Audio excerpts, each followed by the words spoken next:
This is the IELTS Listening Test. You will hear a number of different recordings, and you will have to answer questions on what you hear. There will be time for you to read the instructions and questions, and you will have a chance to check your work. Now turn to Part 1.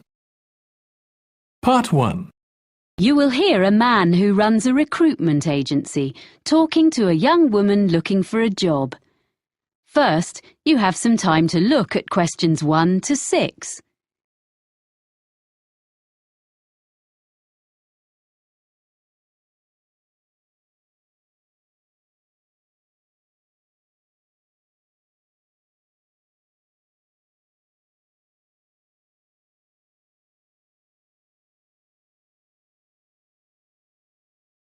You will see that there is an example that has been done for you. On this occasion only, the conversation relating to this will be played first. Hello, Edwina, is it? Have a seat. Yes, Edwina. Thanks. I'm looking for a job as a nanny. I like working with children. I talked to you yesterday. Oh, yes. Well, we covered most of the ground on the phone yesterday. I've got a form I need to complete for my records. So, you're Edwina Riley, and how should we contact you? The woman's name is Edwina Riley, so Riley has been written in the space. Now we shall begin. You should answer the questions as you listen, because you will not hear the recording a second time. Listen carefully and answer questions 1 to 6. Hello, Edwina, is it? Have a seat. Yes, Edwina. Thanks. I'm looking for a job as a nanny. I like working with children. I talked to you yesterday. Oh, yes. Well, we covered most of the ground on the phone yesterday. I've got a form I need to complete for my records. So, you're Edwina Riley, and how should we contact you? By email. I check it regularly. What's the address? It's Edwina, like my name, then R-I, the first 2 letters of my surname, at worldnet.com. EDWINARI at worldnet.com? Yes. Good. And you're from Australia? Actually, I'm a New Zealander. Oh, I'm sorry. I bet it's really irritating being told you're an Australian. Like Canadians being asked what part of the States they're from. I'm used to it. It happens to us all the time. And now, you said on the phone that you could bring me some references. One from someone who's known you in a professional capacity and one personal one. Oh, yeah. Here's one from John Keane, who was the manager at the Play Centre in Wellington, where I worked for 3 years after I left school. It's got all his contact details on. Thank you. So, this was your last employer? Yes, apart from a bit of waitressing recently, but that was just temporary. I'm sure John will answer any questions if you contact him. We do run checks, yes. And a personal reference? Oh, you can contact the friend of my mother's I'm staying with here in London, Eileen Dorsini. She's a professor. She's known me all my life because she used to be our neighbour back home when she was a primary school teacher there. Now she's working here at the Institute of Education. Oh, good. I've got her contact details here for you. Thanks. I think I have some jobs to suit you. Oh, do you have any practical qualifications, by the way? Life-saving, music, anything? I've got an up-to-date first aid certificate. I did a course when I was working. That's good. First aid. Anything else? Well, I've got a driving licence, as I told you on the phone, but that's not special, you said. Almost everyone needs that, really. I've got a sailing qualification. It's a certificate of competence. So you're a yachtswoman? I love sailing. Well, I'll note you have a certificate. Before you hear the rest of the conversation, you have some time to look at questions 7 to 10.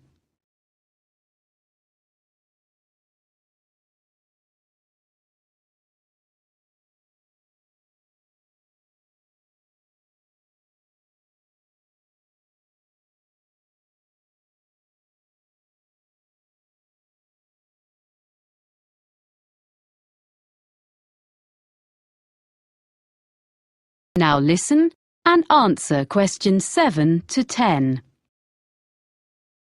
Now, as I mentioned yesterday, there are 3 families, and the job description is much the same for all of them, as I explained.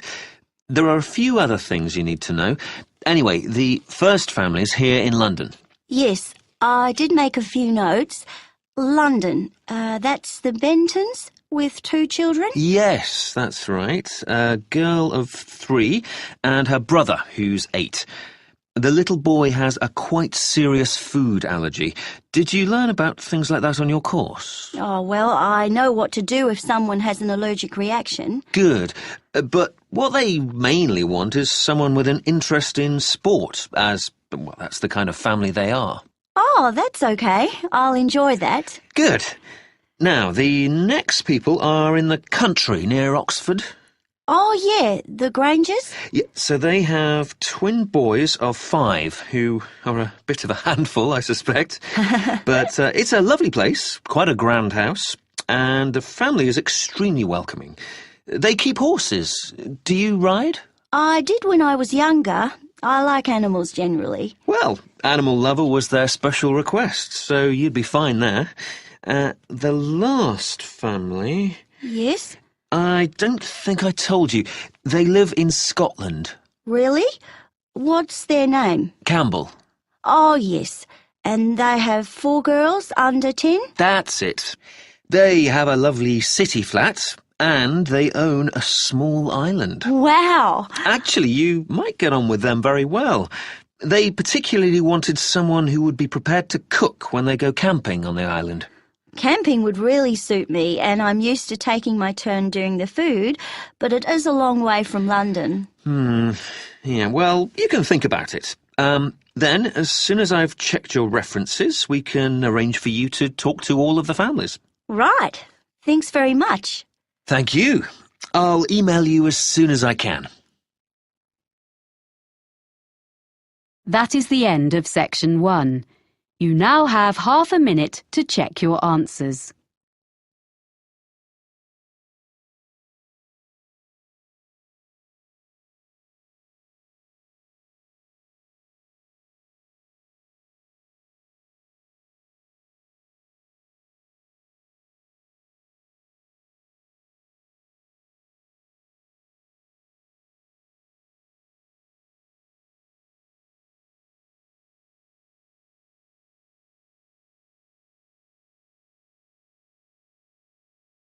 Section 2. You will hear a woman talking to a group of people who are looking round a sports and leisure centre. First, you have some time to look at questions 11 to 14.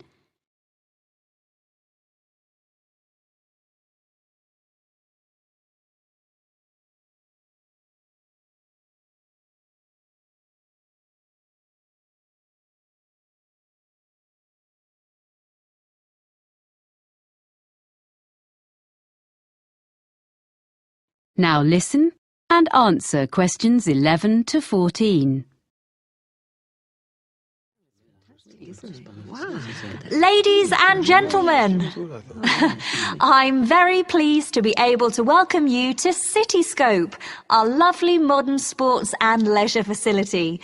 I've brought you up to the rooftop cafe on top of the stadium so that you can enjoy the view while I explain briefly what we have here and point out to you the major features of the site. Then we'll go round and have a look at ground level. Oh, that'd be interesting. I'm glad. We're extremely proud of this new facility. You see, when the project was first discussed, we expected that a multinational company would give us half our funding, and the central government grant would make up most of the rest, with a smaller contribution from local business. Well, we'd got quite far into the planning stage when the multinational pulled out, and both central and local government decided they couldn't afford anything. So, we ended up with a beautiful project, a small amount of sponsorship promised by local organisations, and nothing else. We thought we'd never build it, but at the last moment, we had an amazing donation of several £million from a national transport company, and that got us going again, and we managed to get all the rest from local fundraising. There's hardly a street in the city that hasn't made its contribution one way or another. So there's a true sense of local ownership here. So, this is what we got. We wanted a new stadium because the 1950s football stadium is on the other side of town and is shortly due to be pulled down and built over. This site was the old airport, with some playing fields on one side of it, and a few buildings from the 1930s when the airfield first opened. So, we were able to plan a new stadium with plenty of room for all the things people wanted. The playing fields have been upgraded and refenced, so they are now a set of top-quality outdoor pitches for amateur football, hockey and so on. We have both sports and other entertainments here. We want to encourage all kinds of people onto the site and hope some of them may come to use the cinema or the cafe and end up trying the fitness centre. These are all grouped together. The cafe is in the original 1930s passenger hall, and the architects have managed to retain some of the elegant style of the building. The other buildings, like the control tower, which would have made a great feature, and the aircraft hangars, which we had hoped might house the fitness centre, were unfortunately not structurally sound enough to preserve. So, everything else is newly built, opened in 2010. Before you hear the rest of the talk, you have some time to look at questions 15 to 20.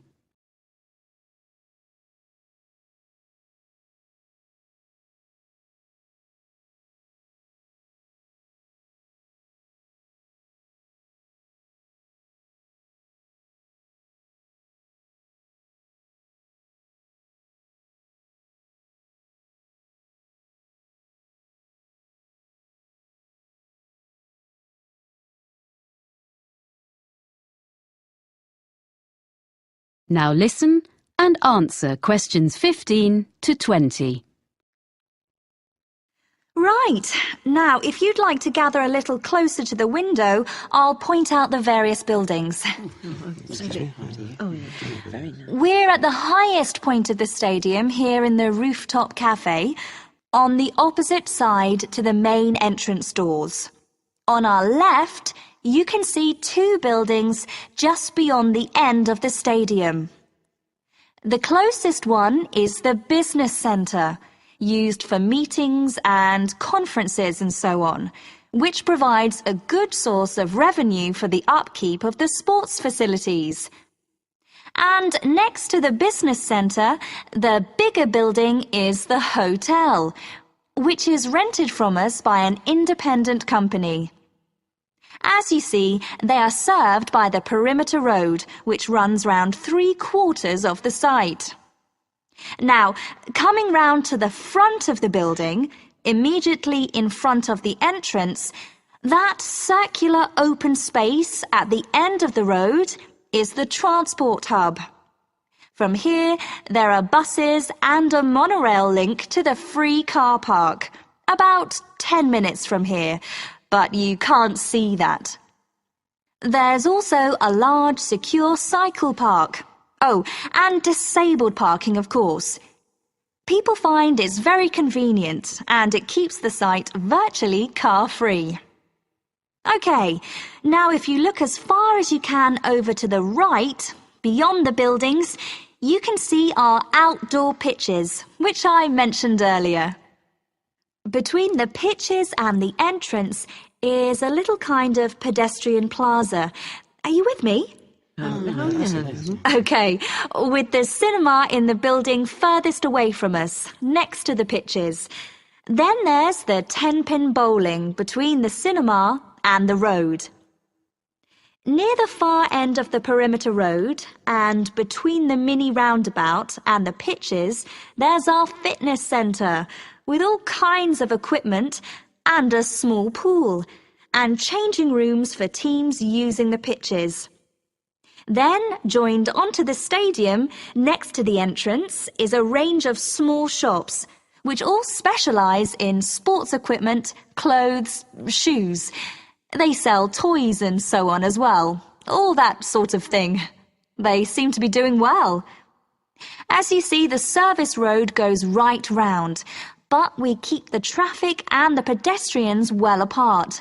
So it's all very relaxed round the plaza, popular with families. And just in front of the bowling is our lovely restaurant. You can see it from here. It's that building on the plaza between us and the bowling. It's open all day and in the evenings. There's quite a queue there at weekends, I'm pleased to say. So, now you've got the layout, we can go and have a closer look at everything.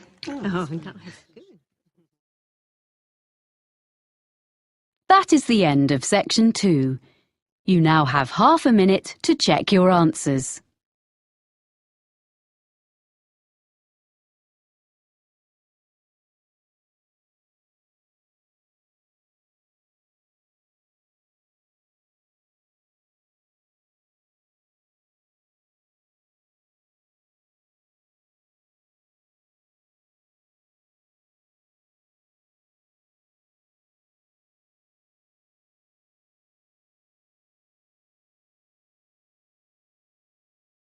Section 3.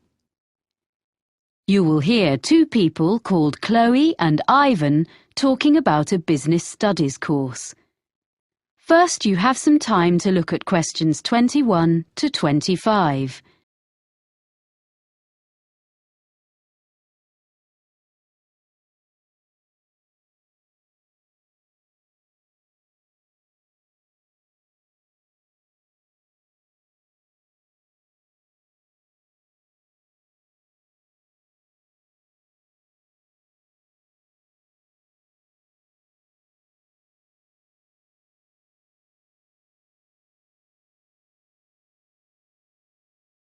Now listen carefully and answer questions 21 to 25. Oh, hi, Ivan. Oh, hi, Chloe. I'm glad I bumped into you because I've been looking at this prospectus about courses at the university. I'm thinking of doing a business studies degree. Isn't that what you're doing? Yes, I'm about to start my 3rd year. I think you'd enjoy it. Is there something on the course that you're not sure about? Well, you know I've been working for a publisher for the last 4 years as a production assistant. That will be really valuable experience because a lot of people go to university straight from school and don't have that kind of background. Yeah, I know. And I'm used to dealing with figures and percentages and things, but it's been a while since I've sat down and put my ideas into an essay. I was never that good at it, and I'm not sure I can do it now. But you did okay at school, so I'm sure you'll soon get into it again. I was worried about different things when I started, like if I'd be able to use all the computer programs. But you only really need the basics. You have to do a lot of presentations, and I thought that would be hard. But we'd actually had such a lot of practice at school, it was fine. But did you find writing essays easy? It was okay, but I was hopeless at getting them in by the deadline. And I was always late for lectures, so I had to work hard at that, and I tend to be early now. It's good that you've sorted yourself out before you go and get a job, or you might not have it very long. I think the course looks really interesting. It is. And it also gave me the chance to spend 6 months working in a local business last year. That's not so important for me, unless I could go abroad to use my foreign languages. But that doesn't seem to be on offer, which is a shame. What really appeals to me, though, is the idea of being assessed throughout the year. I think that's a much more productive way of learning, instead of everything being decided in an exam at the end. It's good for people like you who are hard-working all year round. You'll be spending all your time in the library. They've just expanded it too. That's good. Well, yes and no. They've made the study area bigger, but it means they've taken some of the magazines and periodicals away. So I think it was better as it was. The university is expanding all the time, and there are lots of new courses coming next year. Well, that's great news, isn't it? It means the college will have a better reputation, as more people will hear about it. So that's good for us. I agree, but they really need to add more lecture rooms, as we often have lectures in tiny rooms. Well, you obviously think overall it's a good place to do a degree. I should probably go and have a look round. Well, it's holidays now, and there's not much going on there. Oh, so it's probably not worth going in now. But you could email my tutor. I know he'd be happy to answer any questions. I can give you his email address. I looked at quite a lot of other universities and read loads of prospectuses, but I thought this one was the best. Before you hear the rest of the conversation, you have some time to look at questions 26 to 30.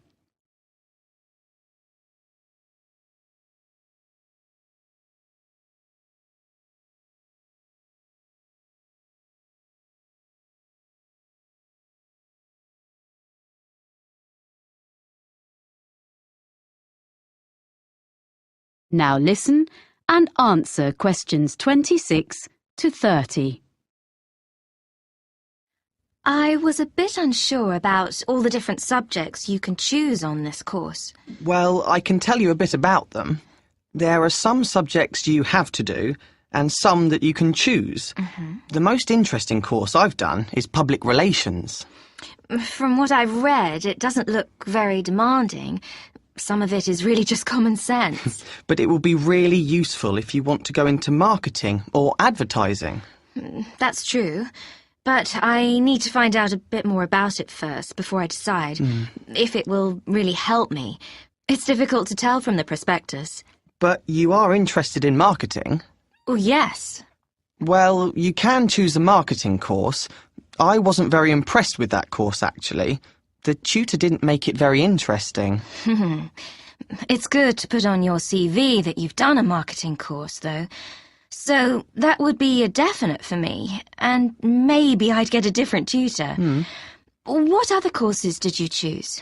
I'm doing taxation, as I was thinking of training to be an accountant, but I'm not sure now. Oh, that will be a good option for me, because I enjoy working with figures. Although I don't want to be an accountant, it'll be good to have an understanding of taxation, especially if I ever run my own business. Then there's the most popular course, which is human resources, and a lot of people seem to get jobs in that field. My friend works in human resources, and she's really good at it. But I don't think I've got the right personality, so I'd give that one a miss. I'm more interested in how businesses actually work, the structure. That's a compulsory course, the structure of business. Oh. But you might find information systems helpful. Is that kind of computer programs? Some of it is, but also databases, project management, and other things. Oh, this sounds useful. But I'll have to look at some of the other possibilities first. You know, Ivan, this course sounds as though it would suit me. I'm going to apply. Great. If there's anything else you want to ask me, you've got my number. Thanks. That is the end of section 3. You now have half a minute to check your answers.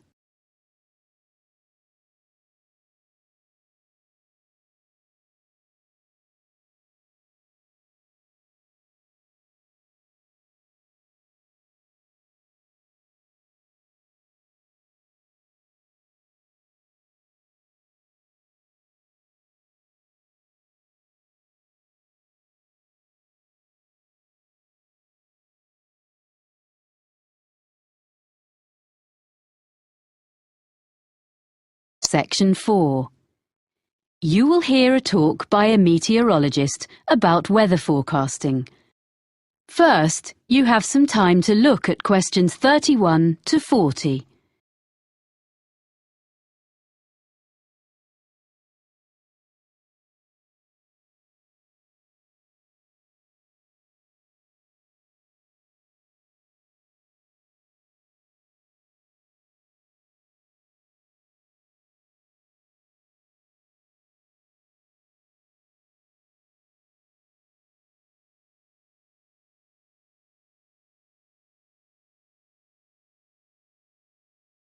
Now listen carefully and answer questions 31 to 40. I work for the National Weather Service, and as part of your course on weather patterns, I've been asked to talk to you about how we predict the weather. We're so used to switching on our TVs and getting an up-to-date weather forecast at any time of day or night that we probably forget that this level of sophistication has only been achieved in the last few decades, and weather forecasting is actually an ancient art. So I want to start by looking back into history.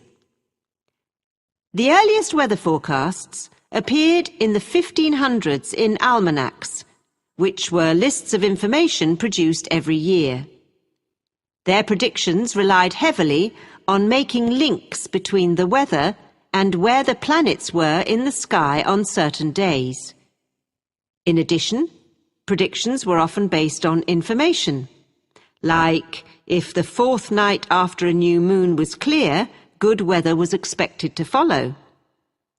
But once basic weather instruments were invented, things slowly started to change. In the mid-15th century, a man called Nicholas Kuser, a German mathematician, designed a hygrometer which told people how much humidity there was in the air. To do this, Kuser put some sheep's wool on a set of scales and then monitored the change in the wool's weight according to the air conditions. A piece of equipment we all know and use is the thermometer. Changes in temperature couldn't really be measured until the Italian Galileo Galilei invented his thermometer in 1593.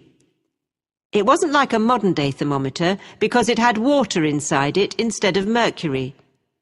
In fact, it wasn't until 1714 that Gabriel Fahrenheit invented the first mercury thermometer. In 1643, another Italian, called Evangelista Torricelli, invented the first barometer, which measured atmospheric pressure. This was another big step forward in more accurate weather predicting. As time went on, during the 17th, 18th and 19th centuries, all these meteorological instruments were improved and developed, and people in different countries began to record measurements relating to their local weather. However, in those days it was very difficult to send records from one part of the world to another, so it wasn't possible for them to share their information until the electric telegraph became more widespread. This meant that weather observations could be sent on a regular basis to and from different countries. By the 1860s, therefore, weather forecasts were becoming more common and accurate because they were based on observations taken at the same time over a wide area. In 1863, France started publishing weather maps each day. This hadn't been done before, and other nations soon followed. So that was the start of national weather forecasting. And I'll now tell you how we at the National Weather Centre get the information we need to produce a forecast.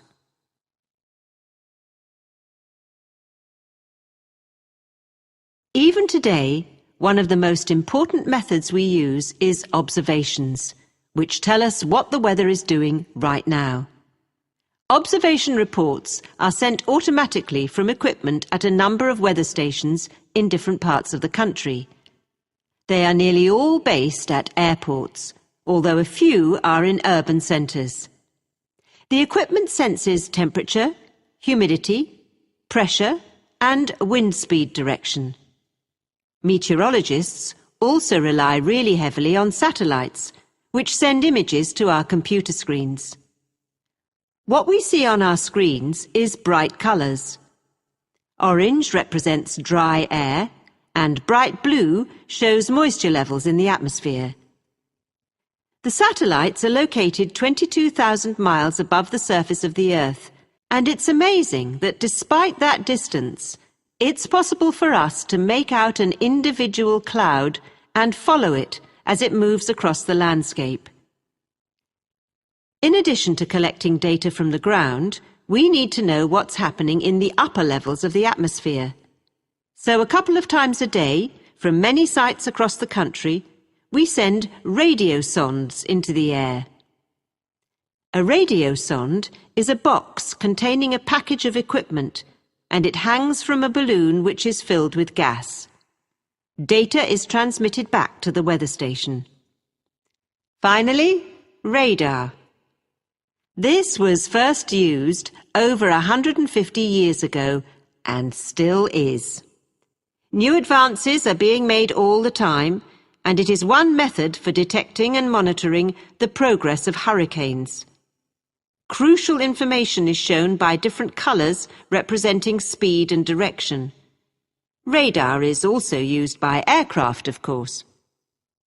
All this information from different sources is put into computer models, which are like massive computer programs. Sometimes they all give us the same story, and sometimes we have to use our own experience to decide which is showing the most accurate forecast, which we then pass on to you. So, I hope next time you watch the weather forecast, you'll think about how we meteorologists spend our time.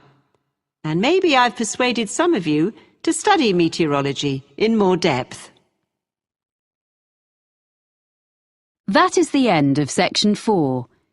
You now have half a minute to check your answers.